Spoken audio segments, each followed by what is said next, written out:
Empezamos entonces con el señor doctor don Alcides Chinchay Castillo.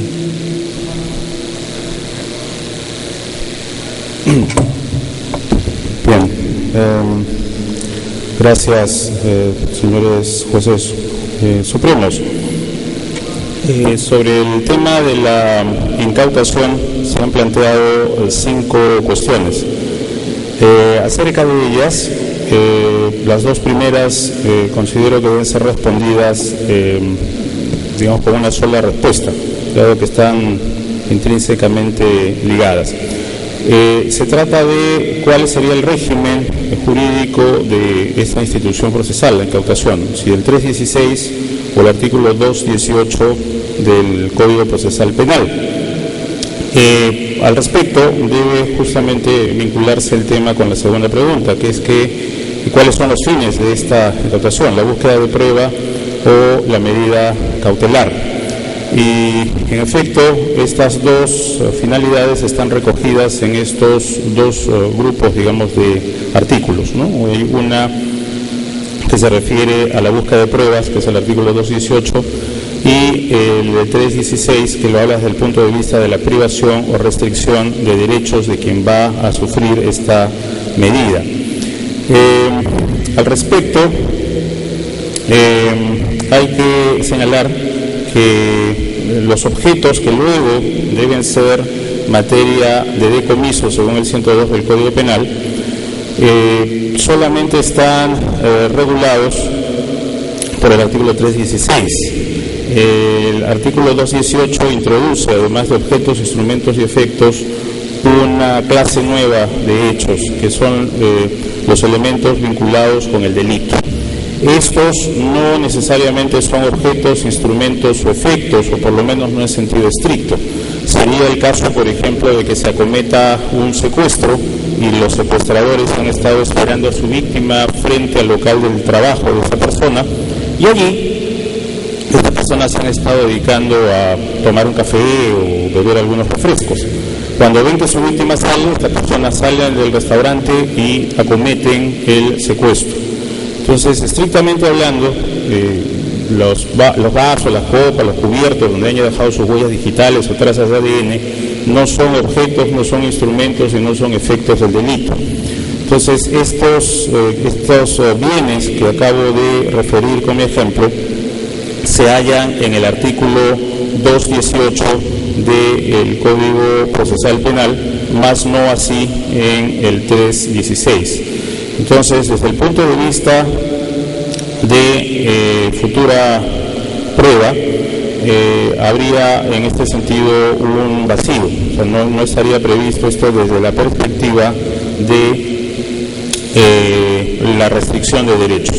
Sin embargo, haciendo una interpretación conjunta de ambos grupos de artículos, debería entenderse que en efecto las cosas vinculadas con el delito deben también recibir el mismo tratamiento que aquí se describe a propósito del artículo 218 y siguientes. Una tercera pregunta es ¿qué remedio procesal prescribe el Código cuando, después de que el juez de la investigación preparatoria confirma la medida ejecutada por la policía o la fiscalía, en este supuesto por peligro en la demora, el dueño del bien alega ser un tercero adquiriente de buena fe?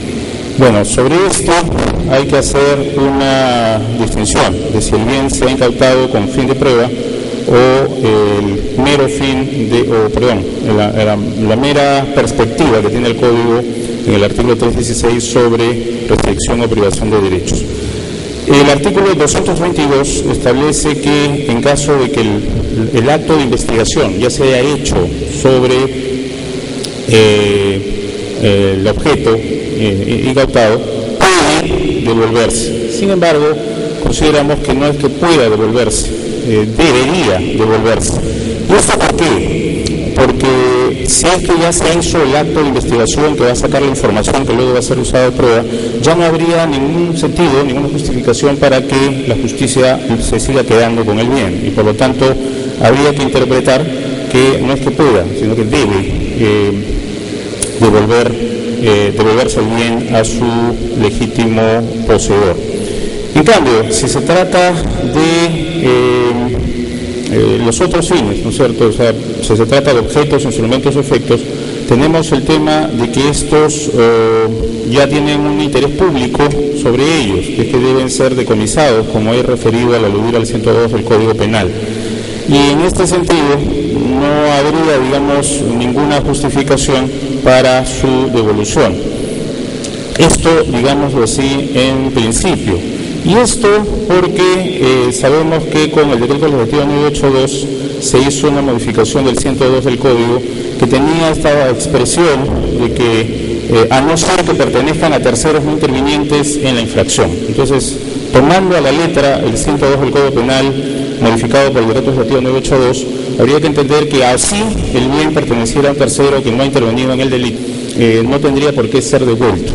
Sin embargo, esta privación del derecho a propiedad tiene en nuestro ordenamiento constitucional una sola causa por la cual puede operar incluso cuando no hay un factor de reproche sobre el poseedor, y es el caso de privación de la libertad del patrimonio para estos fines de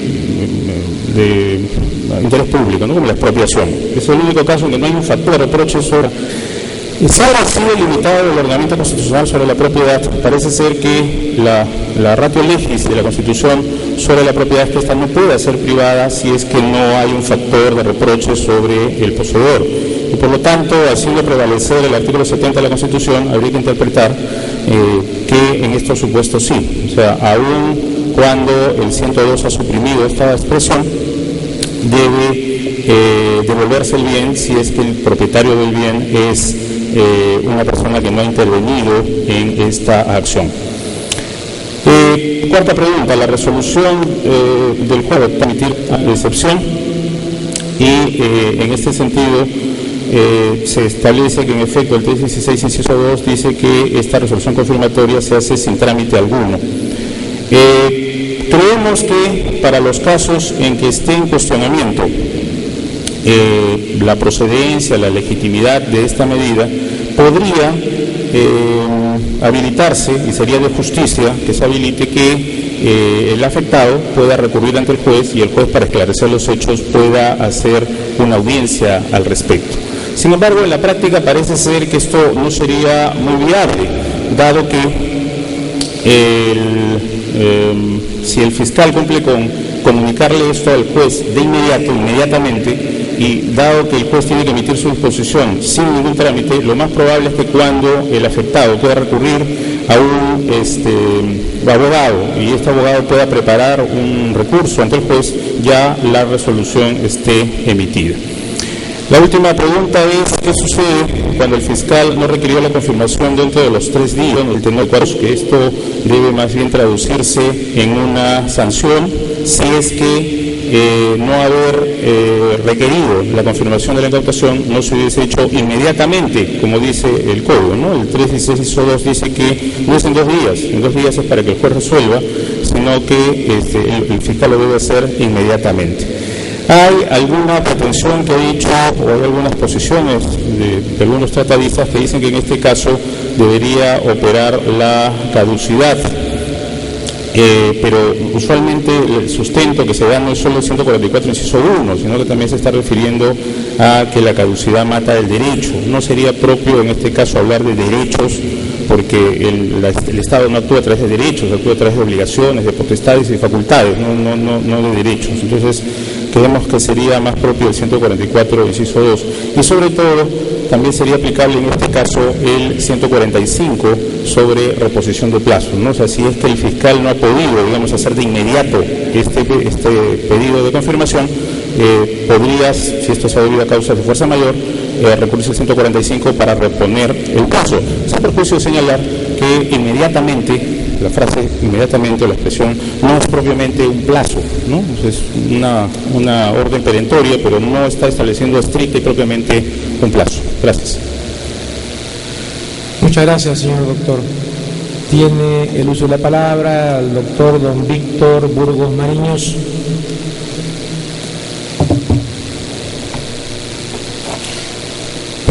Muy buenas tardes, señores magistrados y señora magistrada suprema, público en general.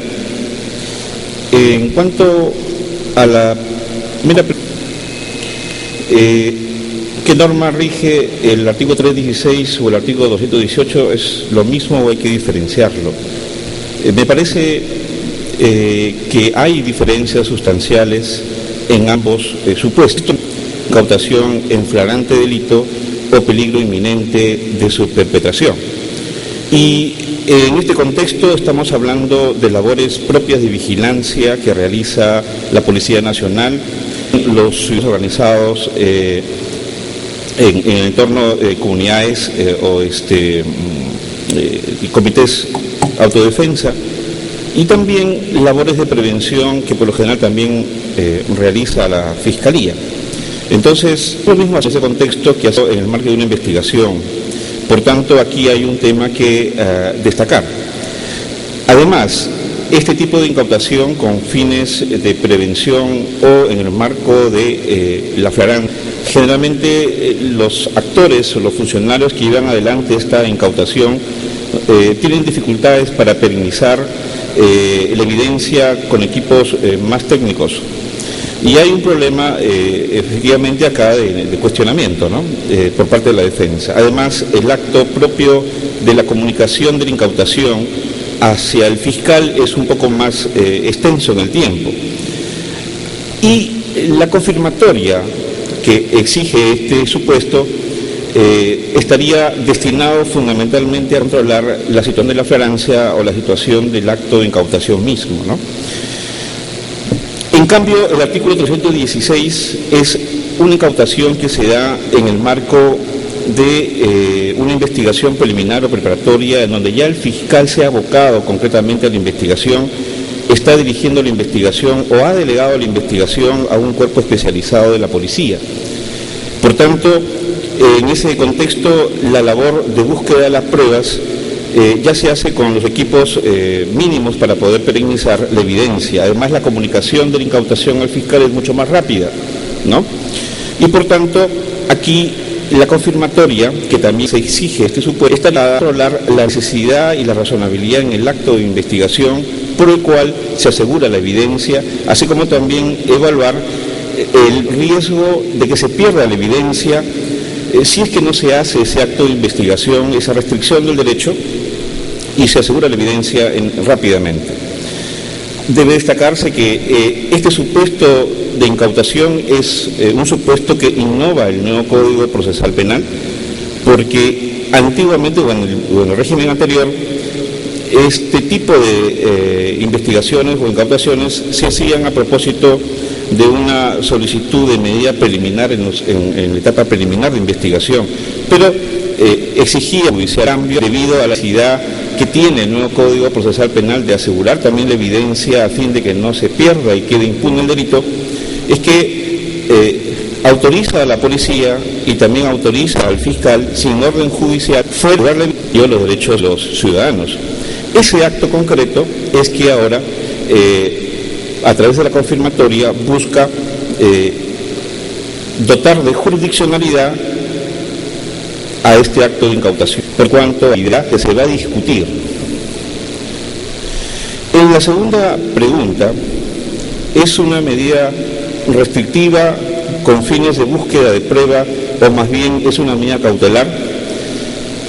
¿Puede el mismo objeto ser incautado con ambos fines?